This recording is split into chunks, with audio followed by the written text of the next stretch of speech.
What's happening? This is Joshua Boetsi and you're watching Sporting Icons. Right, I hope everybody's had a great day or having a great day wherever it is that you are. Here in Newcastle, lovely hot weather, so hopefully it is wherever you are. Now, in the description box, there's an article from Anthony Joshua where he is responding to what the article is insinuating, that he's responding to, say, Lennox Lewis, who has said that he should maybe leave his trainer. But it's not just Lennox Lewis, of course. There's a whole host of people saying that maybe he needs to look at what's going on in his training camp and potentially lose Rob McCracken. Rob McCracken, of course, has been with him since day dot. You know, he was with him in the amateurs and, of course, every single one of his 23 fights. And with the way that Anthony Joshua performed on Saturday, a lot of people are saying either there's something wrong going into the fight or he's forgetting the fundamentals, as in his defense is very, very leaky. When he's fighting a shorter guy and you've got the size and the reach, you keep them at range. For some reason, he will come into Andy Ruiz and try and trade with him. Not really a good idea when that guy is so much faster with their hand speed than what you are. It's not that Andy Ruiz is a bigger puncher than Joshua. It's not that Joshua can't fight on the inside. It's not that at all. It's just that when you get hit with speed and in bunches, it's very, very difficult to recover from. This is pretty much the motto that David Hay lived on, which is speed kills, right? So it's not that Joshua is chinny or anything like that. I think it's just a case of he didn't know how to cope with it. So this is why a lot of people are saying maybe it's time that he left Rob McCracken. Now, we're getting to like my thoughts on it all and that of course, as always. But first of all, we're getting to Lennox Lewis's statement and then Anthony Joshua's response to Lennox Lewis and everybody else who says that maybe he needs to be leaving Rob McCracken. So first of all, Lennox Lewis's statement. I'll say you can't go to university with your third grade teacher. They won't have the answers you need at that level. You need a professor by then. McCracken is A1 without question, but maybe not the right fit for the style AJ needs to fight. I switched to Manny Stewart, who understood how to leverage all of my physical attributes and skills and showed me everything I needed to know for success. Aside from that, AJ was not prepared for anything that Ruiz brought to the table. So that is Lennox Lewis's statement. And Anthony Joshua's response to this one.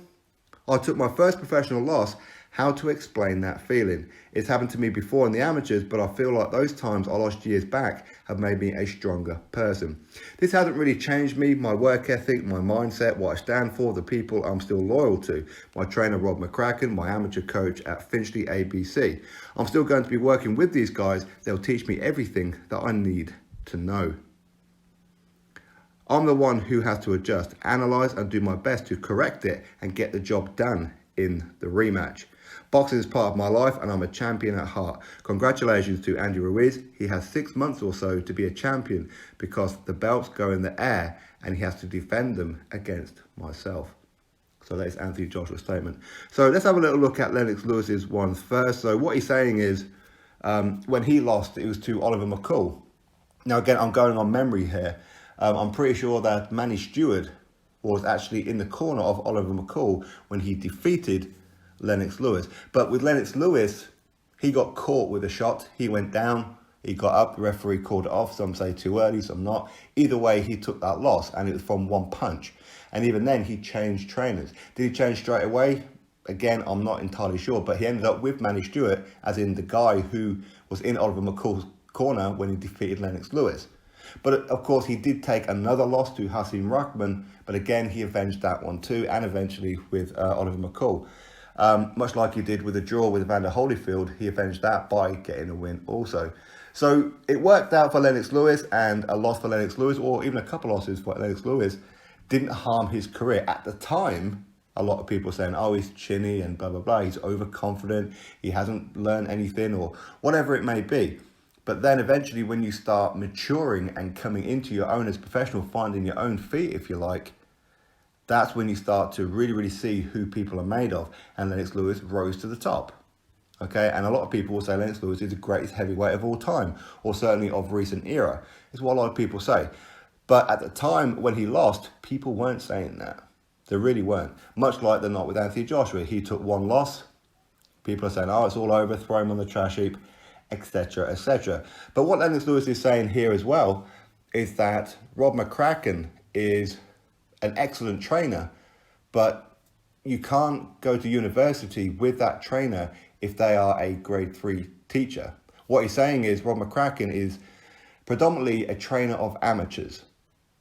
He's within the amateur gym, of course, there in Sheffield, which is a lottery funded gym, which does kind of make you wonder, why is it that Joshua would go to a lottery funded gym? I mean, he's got enough money to build his own gym and do all that kind of thing. But, you know, I mean, sparring the amateurs and things like that is great for the amateurs, but how much is he getting out of this? So him fighting, say, the likes of Fraser Clark, who is an excellent amateur, by the way, but how much is that doing good for Joshua? What kind of level sparring partners is he bringing in? It's that kind of thing. So there's certainly questions around that. I do feel that Joshua's sparring partners need to improve. That is for sure. I mean, the likes of Ajit Kabiel, who was here with him in the UK, not in America, as a lot of people say that Ajit Kabiel knocked him out while he's in America. As far as I hear, he wasn't in America. He was with Joey Dueco and somebody else who I've forgotten now. Oh, Korobin, the guy who got smoked by Herjavec in one round. So you have to ask the question, who is it that's choosing the sparring partners? I know Eddie Hearn likes to get involved in this. Of course, Rob McCracken that does as well. So the sparring partners, you really do have to question, is sparring amateurs good for Joshua going forward? And you'd have to say no. What's he learning from it? Nothing. To be honest, he's not really learning anything, is he? He's knowing that he could beat up on amateurs. But listen, I mean, Rob McCracken is a very good trainer. Of course, he was with Carl Froch and that as well, and went through the highs and the lows with Carl Froch.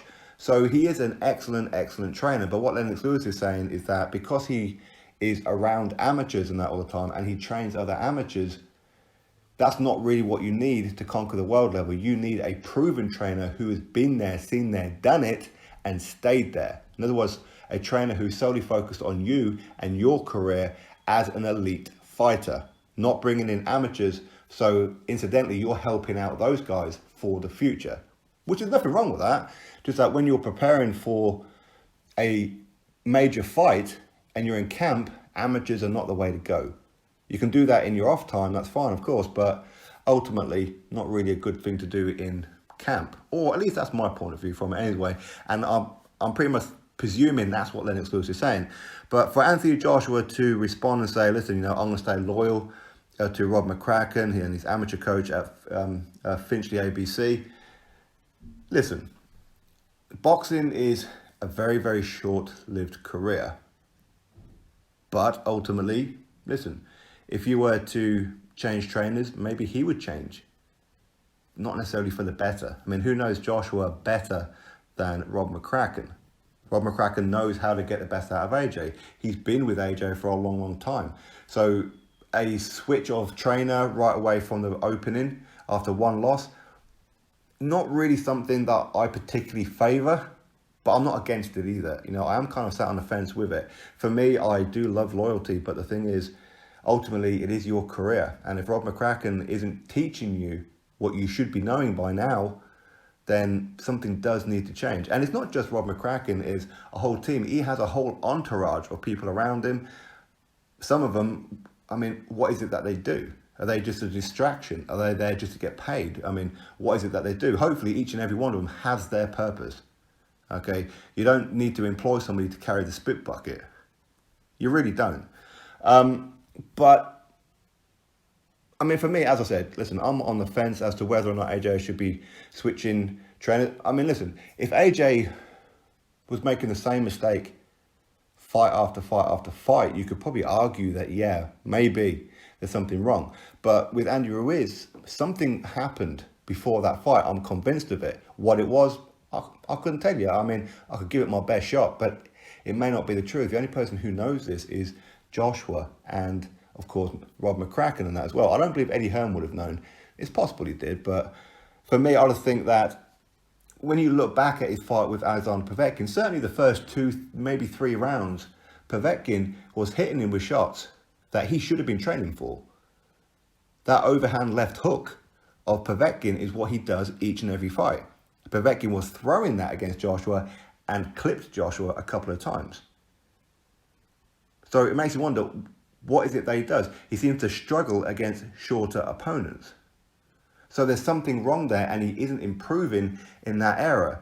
So when Andy Ruiz comes in and he's throwing punches after punch after punch, he throws punches in bunches, he didn't know what to do. He was just sticking his arms up and all over the place. He didn't know what to do. His punch resistance was terrible. Terrible. It really was. I mean, we've seen AJ get hit with some big shots. Bigger hitters than Andy Ruiz. But as I said before, it's not always the big power shots that get you.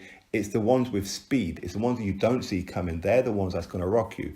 And a shot on the top of the head, listen, it's going to have you a little all over the place. But he did go into panics, or at least he looked like he panicked when he went back to the corner. You know, which shot was it that hit me? What happened here? What's going to happen in the next round? And these are not the kind of things you should be doing. You should be using that minute rest to listen to your coach, to say, right, okay, that's what happened. What am I going to do now to make sure that this next round is going to be my round? How am I going to get him out there? What is the game plan? Because let's be real, what was the game plan? I saw no game plan whatsoever. AJ should have been able to keep him at the end of the jab for the entirety of the fight. But he decided to go in the one place where Ruiz wanted him, which is up close and personal. Andy Ruiz, shorter arms, faster. It's a big mistake. It's amateur mistake, which is why I'm saying to you, him sparring the amateurs is that good. For me, listen, one loss, jump ship, I can't say I agree with that. But if you look back over his last few fights, there are certain things that he doesn't do or doesn't do quite as well, that he just hasn't improved. And it all just came to a head against Andy Ruiz. At some point, he was always going to lose. We all knew this. Joshua knew this as well. He even said this, that he fully expects to lose at some point. And for me, I always expected it to be against somebody that you don't expect him to lose to. And it will be a shorter guy. So in some ways, it's no great surprise that Andy Ruiz done it. But hopefully, him, Rob McCracken, they will have already identified what went wrong.